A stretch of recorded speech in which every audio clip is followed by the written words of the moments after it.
It's the Traveler in Paimon. And Xiangling. Greetings, friends. It's been a while. Hey, what brings you here? Has something happened? What's with this great big stone on the ground? Long story. So, just to confirm, I will assume responsibility for handling this stone of unknown origin. Any objections? None here. You know how to get things done, Kuching. As long as it's with you, I can rest easy knowing that it's in safe hands. Should I take this to mean that you doubt the relative safety of leaving this in the hands of the Tianquan? Huh? Well, for starters, Kuching is the one who's always out running errands, rain or shine. Besides, you don't seem to give a wooden more about this whole thing anyway, so what's it to you? I was merely joking. You, meanwhile, seem only too ready to pounce when an opportunity to publicly lambaste me arises. Even when it means giving our poor mutual friend here the cold shoulder. By no means. You wish to know about the stone, I presume. Then let me invite the great seafarer Captain Beto to tell the story, if she would be so kind. You... Fine. Well, it's a big one, right? And such a smooth surface, too. Makes you think there's gotta be a good chunk of jade in there. It was found by a fishing crew, not far off the coast. It must have been underwater for years, so the erosion will be what's given it that smooth finish. Finds like this cannot be kept as private property, and must be submitted to a holder of public office. Placing it into our custody will also give them peace of mind. So, what's inside it? Well, we've hit it with just about every weapon we could get our hands on and haven't managed to even dent it yet. Clearly there's more to it than meets the eye. No weapon could smash it open. Wow. Paimon doesn't think we've ever encountered a stone like that before. Kuching has taken an unusually keen interest in this giant stone, which is why we are leaving the matter in her capable hands. Let's put that aside for a second. Traveler, what brings you here? Were you looking for someone? Actually, we were looking for all of you. We need all hands on deck here. Oh? Hopefully not because there's been some sort of cataclysmic event.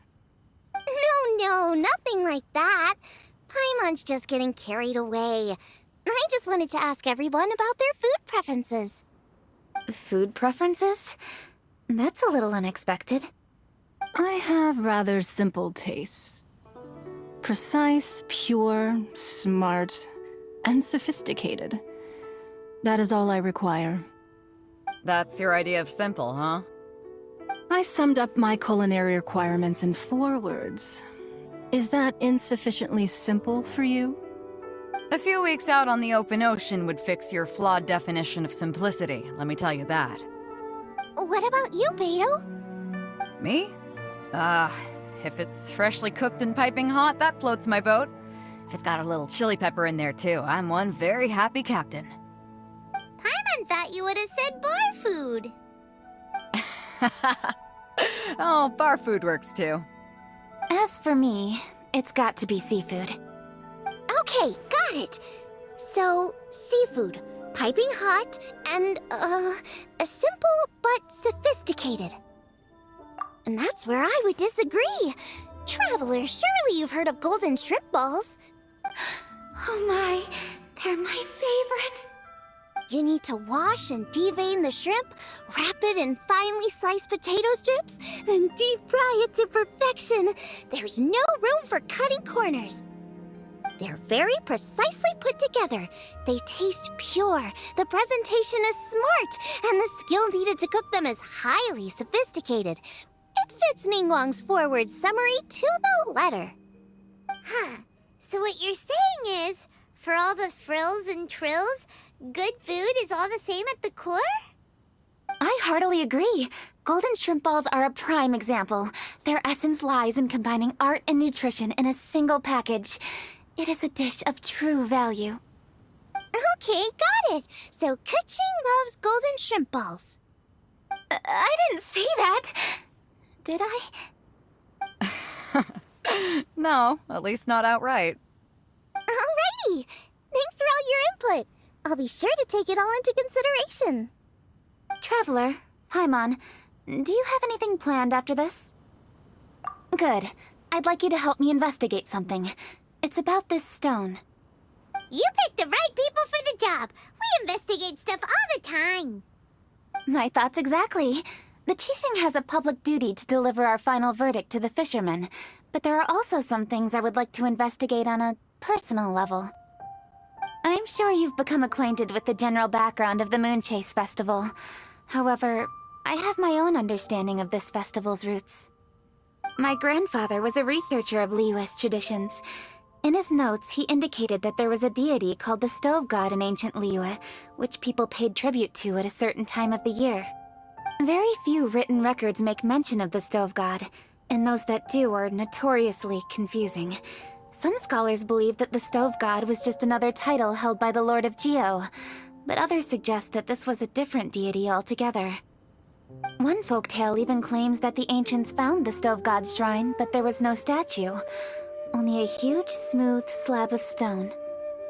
Shortly after it was found, the stone was lost in transit, and it hasn't been seen since. This stone here has all the same features, so I suspect it could be the one that went missing all those years ago. After many years of researching ancient texts, my grandfather came to believe that the practice of paying seasonal tribute to the Stove God may be best described as a festival. He called it the Stove God Festival. That would make it the forerunner to the Moonchase festival we know today. But this is all just theory and conjecture. To prove any of it, we'd need to start by identifying who the Stove God really was. Now that Rex Lapis has passed on, and Liyue has entered the age of humankind, his successors should continue to respect our nation's culture and traditions, just as he did. That's why I think the responsibility for this situation should fall to me. It's a chance to shed light on our history, revitalize an ancient tradition, and possibly prove my grandfather's hypothesis along the way. With any luck, we'll nail all three in one fell swoop. It was just a couple of days ago that we received this stone. Right after we decided to use food as the central theme for this year's festival. It makes me wonder. Maybe a divine will is at work behind all of this. 3 birds with 1 stone, huh? That's pretty efficient, even for cooking. Hey, don't worry about that. This sounds super important, so don't mind me. Besides, we're only... Wait a second. I got it! What? Why are you shouting? Ka-ching, can I tag along for your investigation? But... Since it's all about the Stove God, I might get to learn something useful about cooking along the way. It'll be great inspiration for me in the competition. Please, let me come along. I promise I'll help. if it means that much to you... Okay, I suppose you can come. Really? Yay! Thank you so much! You're the best!